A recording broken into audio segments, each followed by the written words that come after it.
Waalaikumsalam warahmatullahi wabarakatuh, Bu Aris. Iya, terima kasih Bu Nia atas kesempatan waktu yang diberikan sehingga hari ini saya bisa bertemu dengan Bu Nia untuk bertanya-tanya nggih Bu terkait Bu Nia sebagai kepala sekolah dalam pengambilan keputusan seperti itu. Nah, sekolah itu kan sebagai institusi moral yang dirancang untuk membentuk karakter setiap warganya kayak gitu. Nah, kepemimpinan kepala sekolah ini yang mempunyai peran sangat besar dalam menciptakan sekolah sebagai institusi moral tersebut.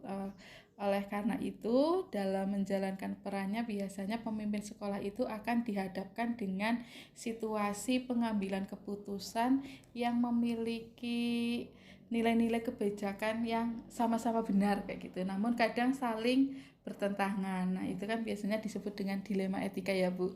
Mungkin Bu Nia sering mengalami dilema etika kayak gitu. Nah, selama ini bagaimana Bu Nia dalam mengidentifikasi kasus-kasus yang dikategorikan masuk dalam dilema etika atau bujukan moral kayak gitu? Oke. Kasus ya. Iya. Ya, ketika kita mendapatkan kasus di sekolah, nah kita harus memahami dan mengenali kasus-kasus tersebut. Oke. Dan kita harus fungsinya untuk mengenali itu adalah apakah kasus-kasus tersebut ini ada fakta-fakta yang tersimpan di sana. Jadi kita yang pertama adalah harus mengenali dulu. Kemudian nanti setelah mengenali kasus tersebut, apa sih kasusnya itu. Nah, kemudian kita lihat siapa saja ya orang-orang yang terlibat di kasus tersebut. Siapa saja, mungkin tidak hanya 1-2 orang, mungkin melibatkan lebih dari 2 pihak. Nah, kita harus mengetahui pihak-pihak yang terlibat dalam kasus tersebut. Nah, kemudian yang ketiga adalah mengumpulkan fakta-fakta yang berkaitan dengan kasus-kasus tersebut. Ya, jadi semua fakta itu kita gali. Kita bisa menggali fakta itu dari tim yang kita buat atau mungkin tim yang sudah ada, misalnya tim manajemen atau orang-orang atau guru atau tendik yang berkaitan dengan atau mengetahui ihwal tentang kasus tersebut. Jadi kita mengumpulkan fakta yang sebanyak-banyaknya yang berkaitan dengan kasus-kasus tersebut. Nah, kemudian baru dari fakta-fakta tersebut yang kita kumpulkan dari kasus tersebut, nah baru kita bisa melakukan pengujian apakah kasus tersebut tergolong bujukan moral ataukah dilema etika. Nah, itu bisa juga kita lihat pengujian tersebut bisa kita dengan melihat peraturan misalnya, kemudian bisa juga uji legalitasnya ya. Misalnya suatu kasus, oh ternyata kok bertentangan dengan aturan yang ada misalnya, entah aturan mulai dari permen atau sampai kepada nota dinas di bawah itu. Nah, begitu kasus tersebut, masalah tersebut bertentangan dengan aturan, ya sudah, berarti kita tidak usah melanjutkan ya. Jadi maksudnya kasus tersebut itu adalah merupakan kasus bujukan moral ya. Jadi misalnya ada suatu kegiatan yang ternyata tidak diizinkan pendanaannya misalnya seperti itu. Nah, kok beberapa pihak menginginkan kegiatan tersebut tetap berlangsung. Nah, kegiatan tersebut kita lihat kan ya. Nah, apakah itu sesuai dengan aturan atau tidak? Kalau misalnya tidak sesuai aturan kok ingin kita laksanakan, nah itu berarti kategorinya adalah bujukan moral. Nah, berarti kalau sudah masuk ke dalam kategori bujukan moral, berarti sudah itu tidak, kita hentikan, tidak usah dilanjutkan, sudah stop. Tapi kalau misalnya kasus tersebut ternyata tidak melalui pengujian tersebut benar atau salahnya ternyata benar, nah itu bisa lanjut pada berikutnya. Nah, ternyata kemudian kita tadi kan bujukan moral kan benar lawan salah. Ya, betul, itu kategori salah, berarti ya sudah tidak usah. Tapi kalau misalnya kasus tersebut ternyata kok dari pihak sini benar, nah ini berarti kita melakukan pengujian benar lawan benar. Nah, ketika melakukan pengujian tersebut itu yang kita harus ada beberapa pertimbangan kita gunakan. Nah ini ya yang terkait yang tadi ya Bu, yang benar dengan benar kayak gitu Ya, kan, oke. itu kan termasuk ke dalam kasus yang memiliki kepentingan yang sama-sama benar kayak gitu Oke. kan, karena nilai-nilai kebajikannya sama-sama benar. Terus nanti pengambilan keputusannya itu bagaimana Bu? Ya, pengambilan keputusan tersebut ya kita ada pertimbangan ya, ada pertimbangan karena ketika benar lawan benar berarti tuh ada beberapa pihak yang sebenarnya tidak salah, benar. Nah, berarti kita menggunakan menerapkan nilai-nilai kebajikan seperti toleransi, pengertian, ya mungkin juga ada kasih sayang, pertemanan dan sebagainya. Nanti kita bisa menggunakan, kita melihat apakah kasus tersebut ini sesuai dengan paradigma yang mana.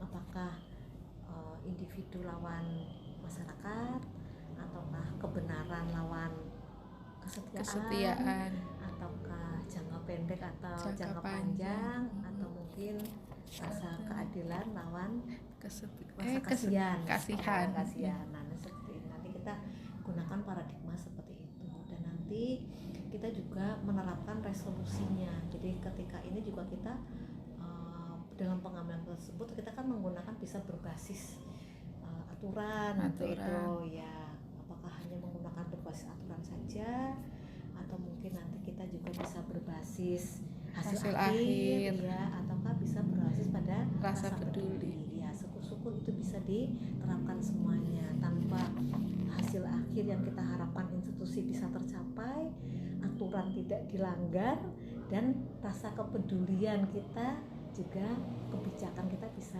masuk. Terus tantangan Bu Nia, tantangan yang selama ini ditemui ketika pengambilan kasus dilema etika itu apa Bu?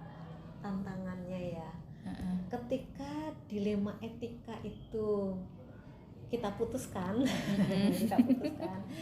itu terkadang itu ya ada pihak-pihak yang mungkin tidak puas 100% puas, walaupun kita berusaha untuk menggunakan tadi itu paradigmanya, atau mungkin etika-etika dalam pengambilan keputusan itu ya, tapi mungkin ada yang tidak puas. Nah, ketika merasa tidak puas maka akan menyebabkan rasa tidak nyaman. Nah, inilah yang tantangan ini adalah yang menurut saya itu adalah bagaimana membangun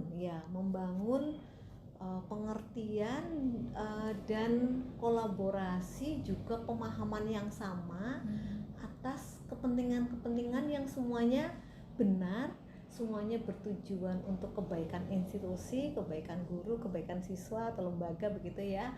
Nah, ini bagaimana untuk memberikan pengertian dan keikhlasan pada semua pihak untuk bisa mengambil keputusan untuk tujuan yang lebih tinggi, yaitu institusi.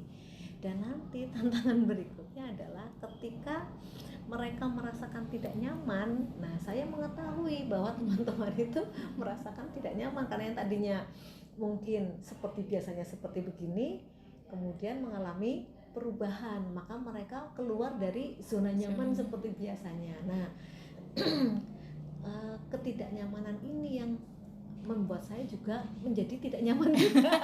Iya, karena saya merasakan saya merasa tidak nyaman bila teman-teman tidak nyaman gitu. Nah, ini makanya juga kita harus bersabar melewati transisi perpindahan dari zona pertama menuju zona yang kita inginkan bersama ya, sebagai keputusan akhir tadi. Nanti transisinya ini yang menimbulkan ketidaknyamanan. Tapi nanti harapannya ketika sudah melewati masa transisi dan berada di zona baru, hasil dari keputusan dari penyelesaian kasus tadi diharapkan sudah terbiasa, dan akhirnya teman-teman atau murid merasakan nyaman di zonanya yang baru, seperti itu. Ya, merasakan kenyamanan kembali. Yang selanjutnya ini Bu Nia, ketika dalam mengambil keputusan itu biasanya ada nggak orang yang dilibatkan atau hal-hal yang mempengaruhi Bu Nia dalam mengambil keputusan? Oh ya, jelas. Terutama ketika tadi itu kita harus ketika mengenali dan mengumpulkan fakta, nah kita harus melibatkan orang-orang yang terlibat langsung atau yang mengetahui kasus tersebut. Jadi tidak bisa itu diputuskan hanya dari pimpinan saja, tapi juga melibatkan mungkin tim, apabila misalnya cukup dengan tim manajemen dan yang bergerak itu sudah cukup, atau mungkin perlu membuat tim khusus untuk kasus tersebut. Nah ini dari tim tersebut ini yang akan memberikan banyak masukan-masukan untuk fakta-fakta, dan juga memberikan masukan bagaimana nilai-nilai kebajikan yang diterapkan di institusi kita, karena bagaimanapun ini adalah institusi bersama untuk kenyamanan bersama untuk mewujudkan hasil yang kita harapkan. Yang terakhir Bu Nia, ini dalam pengambilan keputusan dilema etika itu, pengalaman apa yang menjadi pembelajaran buat Bu Nia? Ya, pengalaman yang sangat ini ya. Pengalaman yang penting adalah kita harus membangun kerjasama dan kolaborasi. Ya. Dan ternyata dari pengambilan keputusan dengan melibatkan tim, kolaborasi dengan tim yang yang berkompeten ke dalam kasus tersebut, nanti terkadang kita itu mendapatkan opsi-opsi lain yang terbaik. Kadang-kadang ada kita harus memilih, tapi kadang-kadang muncul opsi lain yang menjembatani, yang mungkin kita sebut dengan opsi trilema. Itu opsi trilema itu yang penting. Nah jadi itu butuh masukan dan banyak sudut pandang ya. Kalau misalnya kita hanya satu arah saja, mungkin kita menjadi kurang bijak, tapi kalau ada masukan-masukan dari tim, nah itu kita bisa berpikir dari beberapa sudut pandang dan bisa menghasilkan opsi-opsi yang mungkin menjembatani, atau mungkin opsi yang tadinya tidak terpikirkan menjadi terpikirkan. Disebut dengan yang kita itu yang opsi trilema apa ya dalam pengambilan keputusan tersebut. Ya, terima kasih Bu Nia atas waktunya, sehingga hari ini kita bisa berbicara banyak tentang bagaimana pengambilan keputusan kayak gitu, terutama terkait ketika dilema etika. Semoga, karena pengambilan keputusan itu kan harus sering berlatih nih Bu. Ya, itu betul. Keterampilan yang harus sering kita latih kayak gitu. Ini menjadi pengalaman juga buat saya. Semoga nanti ke depan bisa ya pelan-pelan lah mengambil keputusan kayak gitu. Saya juga lagi terus belajar. Terus ya, yang perlu kita ingat memang ketika kita mengambil keputusan pasti ada satu pihak yang merasa tidak puas kayak gitu, dan itu biasanya umum terjadi nih Bu. Iya, makanya kita harus bersabar. Iya betul. Masa transisi menuju zona baru. Ya, terima kasih Bu Nia. Assalamualaikum warahmatullahi wabarakatuh. Waalaikumsalam warahmatullahi wabarakatuh.